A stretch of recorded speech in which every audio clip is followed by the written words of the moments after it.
ارشاد فرمایا جس کی عمر لمبی ہو اور عمل نیک ہو۔ تو شخص نے پھر عرض کی کہ لوگوں میں سب سے برا کون ہے؟ تو ارشاد فرمایا جس کی عمر لمبی ہو اور عمل برا ہو۔ الحمدللہ رب العالمین والصلاة والسلام علی اشرف الانبیاء والمرسلین، اما بعد، ان اللہ وملائکتہ یصلون علی النبی یا ایھا الذین آمنوا صلوا علیہ وسلموا تسلیما۔ اللہ رب محمد صلی اللہ علیہ وسلم، نحن عباد محمد صلی اللہ علیہ وسلم، صلی اللہ تعالی علیہ وسلم۔ تو آج کا درس تفسیر القرآن سورۃ البقرہ آیت نمبر 96، 97 اور 98 میں ترجمہ اور تفسیر پیش کروں گا۔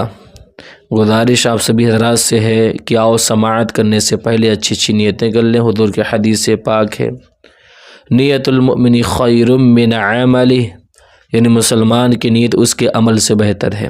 میں بھی اچھی نیت کرتا ہوں، اور آپ سبھی کا ہمارے YouTube channel Barkati online academy سے جڑنے کے لیے آپ سبھی کا بہت بہت شکریہ۔ اللہ آپ سب کو جزائے خیر عطا فرمائے، دارین کی نعمتوں سے مالا مال فرمائے۔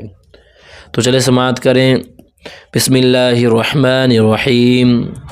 وَلَتَجِدَنَّهُمْ أَحْرَصَ النَّاسِ عَلَى حَيَاةٍ وَمِنَ الَّذِينَ أَشْرَكُوا يَوَدُّ أَحَدُهُمْ لَيُعَمَّرُ أَلْفَ سَنَةٍ وَمَا هُوَ بِمُزَحْزِحِهِ مِنَ الْعَذَابِ أَن يُعَمَّرَ وَاللَّهُ بَصِيرٌ بِمَا يَعْمَلُونَ۔ ترجمہ: اور بے شک تم ضرور انہیں پاؤ گے کہ سب لوگوں سے زیادہ جینے کی ہوس رکھتے ہیں۔ مشرکوں میں سے ایک گروہ تمنا کرتا ہے کہ کاش اسے 1000 سال کی زندگی دے دی جائے، حالانکہ اتنی عمر کا دیا جانا بھی اسے عذاب سے دور نہ کر سکے گا، اور اللہ ان کے تمام اعمال کو خوب دیکھ رہا ہے۔ احرص الناس علی حیاہ، لوگوں میں سب سے زیادہ جینے کی ہوس رکھتے ہیں۔ مشرکین کا ایک گروہ مجوسی ہے، آپس میں سلام کے موقع پر کہتے ہیں کہ 1000 سال یعنی 1000 برس جیو۔ ان کے اس قول کے پیش نظر آیت کا خلاصہ یہ ہے کہ اے حبیب صلی اللہ تعالی علیہ وسلم، مجوسی مشرک 1000 برس جینے کی تمنا رکھتے ہیں، اور یہودی ان سے بھی بڑھ گئے کہ انہیں جینے کی ہوس سب سے زیادہ ہے، حالانکہ اتنی عمر کا دیا جانا بھی ان لوگوں کو جہنم کے عذاب سے دور نہ کر سکے گا، اور اللہ تعالیٰ ان کے تمام اعمال کو خوب دیکھ رہا ہے، اور ان کا کوئی حال اللہ تعالیٰ سے چھپا ہوا نہیں ہے۔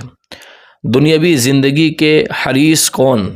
یاد رہے کفار دنیاوی زندگی پر حریص ہوتے ہیں، موت سے بہت بھاگتے ہیں، جبکہ مومن کی شان یہ ہے کہ وہ اگر زندگی چاہتا ہے تو صرف اس لیے کہ زیادہ نیکیاں کرے، آخرت کا توشہ جمع کرے، آخرت کا زاد راہ جمع کرنے کے لیے زندگی چاہنا اچھا ہے، کہ زندگی کی ہوس نہیں بلکہ آخرت کی تیاری ہے۔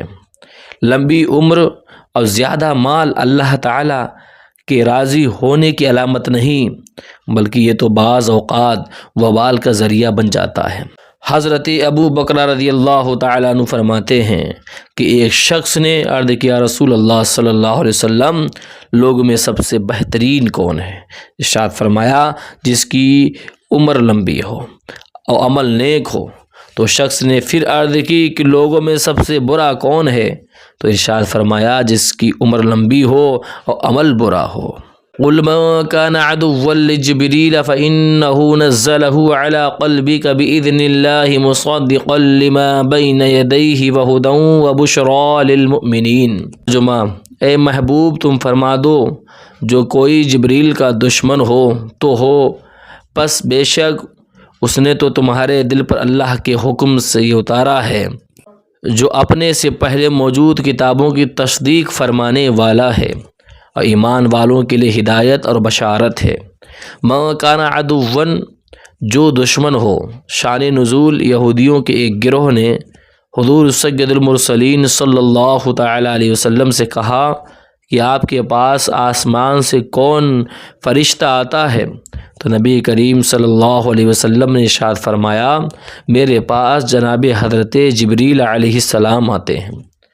تو یہودی پیشواؤں نے کہا کہ وہ ہمارا دشمن ہے، عذاب اور شدت زمین میں دھسانا وہی اتارتا ہے، پہلے بھی کئی مرتبہ ہم سے دشمنی کر چکا ہے۔ اگر آپ صلی اللہ علیہ وسلم کے پاس حضرت میکائیل علیہ السلام آتے تو ہم آپ صلی اللہ علیہ وسلم پر ایمان لے آتے۔ یہودیوں کی یہ بات سراسر جہالت تھی، کیونکہ حضرت جبریل علیہ السلام تو جو چیز بھی لائے وہ اللہ تعالیٰ کے حکم سے، تو حقیقت میں یہ اللہ تعالیٰ سے دشمنی تھی۔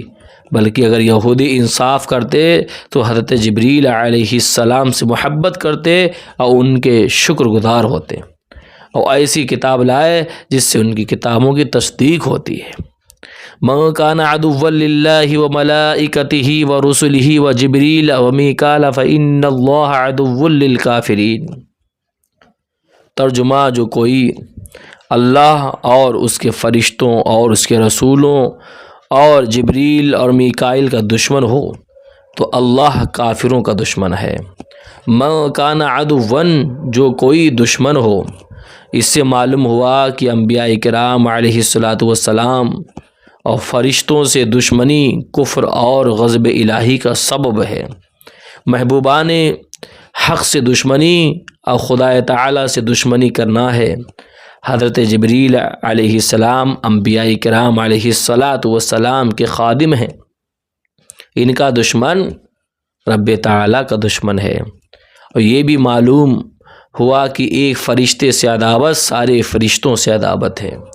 یہی حال انبیاء کرام علیہ السلام اور اولیاء اعظام رحمۃ اللہ تعالی علیہم سے عداوت رکھنے کا ہے۔ حضرت ابو ہریرہ رضی اللہ تعالی عنہ سے روایت ہے کہ حضور اقدس صلی اللہ تعالی علیہ وسلم فرماتے ہیں کہ اللہ تعالیٰ نے فرمایا، جو میرے کسی ولی سے دشمنی کرے تو میں اسے لڑائی کا اعلان کر دیا۔ جو میرے کسی ولی سے دشمنی کرے تو اسے میں نے لڑائی کا اعلان کر دیا۔ تو آج کے درس کا یہیں پہ اختتام کرتے ہیں۔ دیکھیے یہودیوں کی مکاری، کس طرح سے انکار کیا، وہ اللہ نے ایک ایسی نعمتیں ان پہ عطا فرمائی ہیں۔ تو اسی لیے کہتے ہیں قرآن سے ہمیں کیا نہیں حاصل ہوتا، قرآن ہمیں کیا درس نہیں دیتا۔ افسوس آج ہمارے پاس اتنا وقت نہیں کہ ہم قرآن کی تلاوت کر سکیں یا قرآن کا ترجمہ یا تفسیر سماعت کر سکیں۔ تو گزارش آپ سبھی حضرات سے ہے کہ آج ہم دوسرے کے در پہ کیوں جائیں جب اللہ نے حضور صلی اللہ علیہ وسلم پر قرآن نازل فرمایا۔ اگر آپ مضبوطی کے ساتھ قرآن کریم کی تلاوت کرنا شروع کر دیں اور اس کے ترجمے پہ اور شان نزول، تو گزارش آپ سبھی حضرات سے ہے پابندی کے ساتھ آپ قرآن کریم کی تلاوت کریں اور قرآن کی تفسیر کے درس کو ضرور سماعت کیا کریں۔ انشاءاللہ اس سے آپ کو بہت کچھ حاصل ہوگا۔ اور جو نیت لے کر کے آپ قرآن کریم سماعت کریں گے، آپ جہاں سے بھی ہو، رب جانتا ہے نا آپ کہاں سے سماعت کر رہے ہیں، اللہ تعالیٰ اس میں ضرور برکت عطا فرمائے گا۔ تو گزارش ہے جن حضرات نے ابھی تک ہماری YouTube channel Barkati online academy کو سبسکرائب نہیں کیا، وہ سبسکرائب کر دیں، مجھے دعاؤں میں یاد رکھیں۔ السلام علیکم ورحمۃ اللہ وبرکاتہ۔